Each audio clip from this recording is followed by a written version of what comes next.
Salut les passionnés de cyclisme. Bienvenue sur Kiki Sport, la chaîne 100% vélo, 100% passion. Ce projet, on le construit avec passion. Mais on a besoin de vous. Alors abonnez-vous, partagez, soutenez Kiki Sport pour qu'on puisse aller encore plus loin ensemble. Dans un monde du sport encore marqué par les préjugés et les distances, rares sont les moments qui obligent à se poser la question. La frontière entre hommes et femmes existe-t-elle vraiment sur la piste? La brillante victoire de Pauline Ferrand-Prévot au récent Tour de France Femmes en fut un. Et Thomas Voeckler, ancien vainqueur des plus grands cols de France et aujourd'hui conseiller à France Télévisions, s'est exprimé non seulement en tant qu'ancien coureur, mais aussi en tant que témoin d'une transformation du sport français. Selon lui, Pauline n'a pas seulement gagné. Elle a créé une icône, un héritage et peut-être même une étape importante qui a fait évoluer la perception de la course par la société tout entière. Je pense que les propos de Thomas Voeckler sont un signe clair que le sport entre véritablement dans une nouvelle ère, une ère où le genre n'est plus au cœur de l'histoire.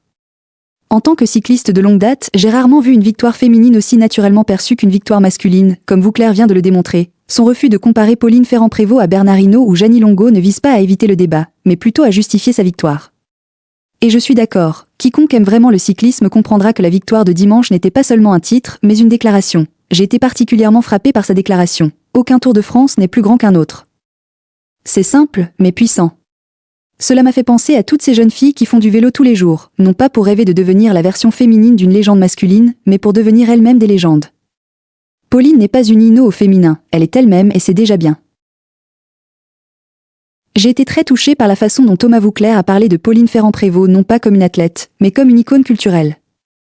Lorsqu'il l'a appelée notre Paugie, j'ai ressenti non seulement de l'admiration, mais aussi une profonde fierté. Pour moi, c'était la façon française de reconnaître que Pauline n'était plus seulement une championne cycliste, elle devenait partie intégrante de l'identité nationale, comme un poème, un grand écrivain ou un tableau célèbre. J'ai également été impressionnée par la façon dont Voeckler percevait l'égalité entre les tours masculins et féminins. Malgré la différence de prix évidente pour tous, il soulignait une vérité indéniable. Le cœur des spectateurs ne fait pas de distinction de genre.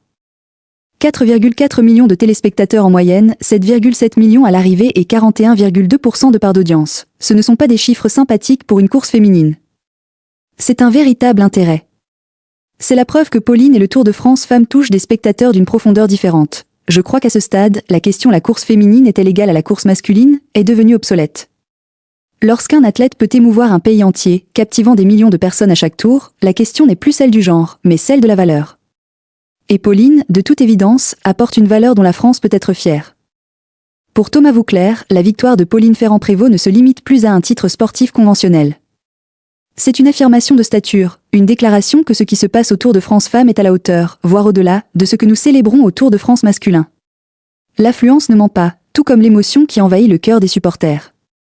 Pauline a fait d'une victoire un événement national, d'une course un héritage. Et si le sport a véritablement le pouvoir de transformer la société, elle en est la preuve vivante.